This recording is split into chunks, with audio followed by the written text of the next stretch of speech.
તમે મને ડેડિયાપાડા નહીં જવા દેશો, તમે મને નર્મદામાં નહીં રહેવા દેશો, તમે ગુજરાતના આદિવાસી વિસ્તારમાં પણ મને દૂર કરી દેશો, પણ આ ચૈતર વસાવા અમારા લોકોના દિલોમાં રહી છે, ત્યાંથી ક્યારે અમને બહાર નથી કાઢી શકવાના.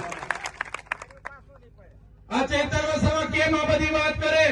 કેમ કે સાથીઓ અમે બેઠીએ છીએ તો પણ આ સરકાર સામે અમે લડીએ છીએ.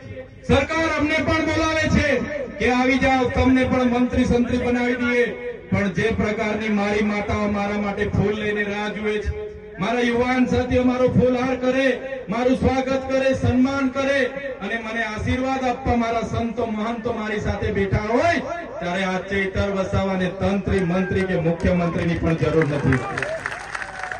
અમારો નાનો માણસ માટે હું બોલું છું, અમારા લોકો માટે હું લડું છું અને લડતા લડતા મને જેલ પણ થઈ જશે એની પણ હું ચિંતા કરતો નથી. હું સરકારી અધિકારીમાંથી રાજીનામું આપીને જાહેર જીવનમાં આવેલો વ્યક્તિ છું. મને કોઈ ખુરશીનો કે પૈસાનો મોહ નથી, મને કોઈ સુવિધાનો મોહ નથી, પણ અમારા આદિવાસીઓને જાગૃત કરવા માટે આખા ગુજરાતમાં હું ફરું છું અને આવનારા દિવસોમાં અમારો સમાજ આવનારા દિવસોમાં આગળ આવે, અમારા સમાજના યુવાનો ભણે ગણે, અમારા લોકો અમારા યુવાન યુવતીઓ પણ આઈએસ આઈપીએસ બને, પીએસઆઈ બને, એના માટે હું પ્રયાસ કરું છું. અને અહીંયા ઉભેલા યુવાનો મારા મિત્રોને પણ કહેવા માંગુ છું, મારી યુવાન દીકરીઓને પણ કહેવા માંગુ છું, તમારો ભણવાનો સમય છે, તમે ખૂબ ભણો, તમારું કેરિયર બનાવો, તમારી જીવન બનાવો, એવી તમને હું વિનંતી કરું છું. મારા વડીલો પણ અહીંયા બેઠા છો, મારા વડીલોને પણ વિનંતી કરું છું, આપણને 2 જોડી કપડાં ઓછા મળશે, આપણને 2 રોટલી ખાવા ઓછી મળશે, આપણને 2 પ્રોગ્રામમાં જવાનું ઓછું મળશે, એટલો ખર્ચો તમે ઓછા કરજો, પણ આપણા દીકરા દીકરીઓને ભણાવજો, ભણાવજો ને ભણાવજો.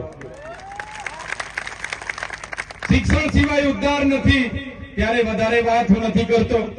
તમે ઘણા સમયથી બેઠા છો, ત્યારે મારા સાથીઓ, મારા વડીલો, મારા યુવાનો, મારી બહેનો, સૌને મેં વિનંતી કરવા માટે આવ્યો છું.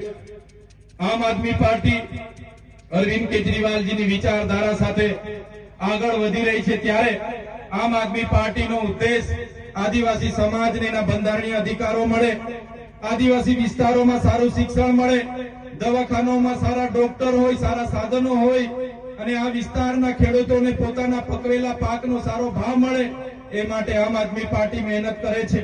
તમે પણ આવનારી તાલુકા જિલ્લા પંચાયતની ચૂંટણીઓમાં તમે સૌ આમ આદમી પાર્ટી સાથે જોડાઓ, આમ આદમી પાર્ટીના ટિકિટ પર તાલુકા અને જિલ્લા પંચાયત લડો.